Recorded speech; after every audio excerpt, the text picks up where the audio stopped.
So relax. People are in a panic. I don't know.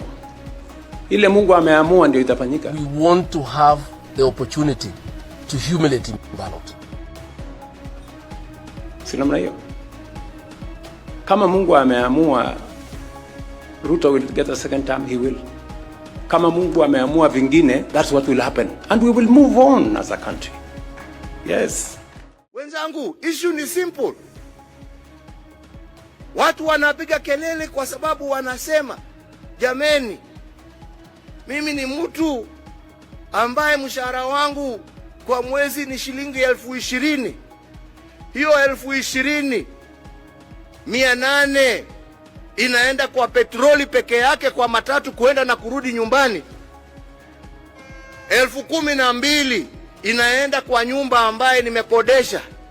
Nimebaki na 2,000 ya kulisha watoto wangu na kuwapeleka shule. Hiyo ndiyo shida. Sisi ni wafanyikazi na tunaongoza vijana ambao wanatuma pesa huko nyumbani, na kama mshahara wao ni kidogo, hawawezi kutuma chochote, hawawezi kulipa nyumba, hawawezi kupata chakula, hawawezi kusomesha watoto. Ndio kazi mimi na Edward tunafanya na hao wenzangu hapo. When you incite people that you refuse, ukiwa kwa kitu kuwasaidia.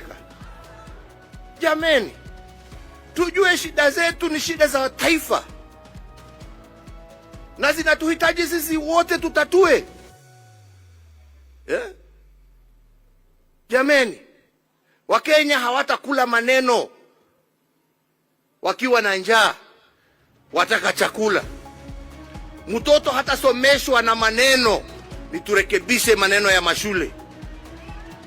Mgonjwa hatarekebishwa kwa maneno, nitutengeneze mahospitali yetu.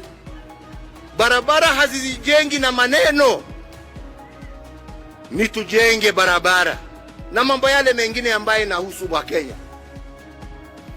When you incite people that you refuse, ukiwa kwa kitu kuwasaidia.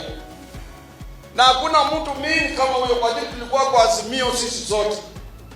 Sisi tulianguka kura kwa ajili yeye tuahidi atapatia Raila Amolo Odinga 400 million shillings agents. Sisi hatukuwa na agents. Wale watu walisimama kwa tikiti ya Azimio. Tulikuwa tunategemea agents wa mjumbe ndio wanasaidia Raila Amolo Odinga. Wengine walikula pesa ya Uhuru Kenyatta sawa sawa. Mimi najua kama katibu mkuu, pesa nyingi ambayo tulifanyia campaign ilikuwa inatoka kwa Mheshimiwa Uhuru Kenyatta. Alitusupport kihali na mali, ni ukweli.